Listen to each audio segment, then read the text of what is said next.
Hey guys, Brian here from Solid Woodworks. Just finished this project in a 4th gen 4Runner a customer brought to me.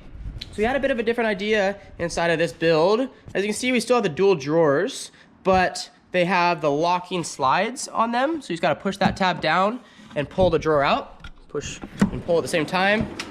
When it's out, it locks into place, which is pretty nice in case you're on a hillside or something like that, and you need to have a nice place to cook and not worry about your drawer sliding in or anything. On the left side here, you can see 2 tabs, so I'll explain how that works in a second here. First tab pulls out a drawer, very similar to the right side. And the second tab, if you click on it and pull out, pulls out kind of like a U shape, we like to call it. And that gives you a lot of extra room for a countertop space.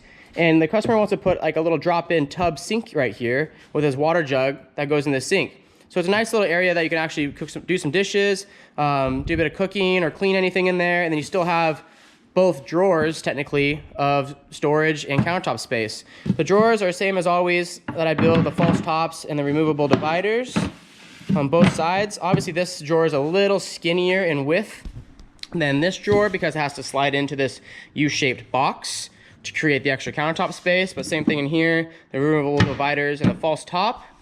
Same in most builds as well. You got the little side cubbies here that create all kinds of extra space. And then one other thing the customer wanted to do in here was flipping kind of bed system, which worked out really well because once the bed is set up, it's very easy to take it down. All you do is flip this and it lands just like that.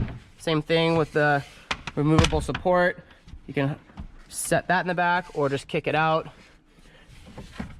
Grab your bed, just passes the top here, and bring it back down. And then it creates pretty much almost 6-foot space right here to the end of the second row seats. So all in all, a pretty cool idea, something a little bit different, worked out really well, and I hope to see you out on the trail doing some cooking back there.